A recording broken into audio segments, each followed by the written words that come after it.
Le mot dont tous les fonds d'investissement et les gros investisseurs ont peur en ce moment, c'est le débasement monétaire.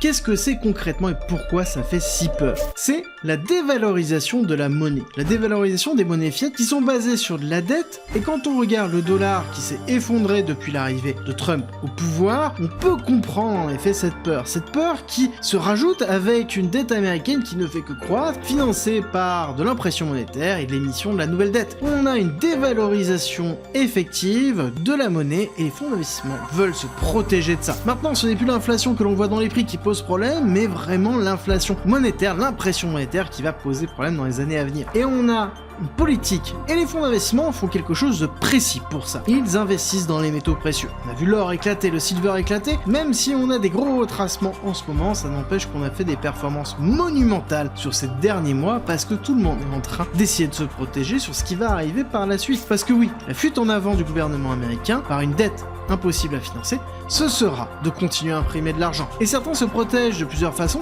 de l'or, des actions, de l'immobilier, et certains se tournent vers Bitcoin, même si court terme, en effet, c'est peut-être pas le meilleur actif, mais quand on dézoome un petit peu, on voit que c'est de loin le meilleur actif pour se protéger du débasement monétaire. Et c'est peut-être là où il brillera le plus.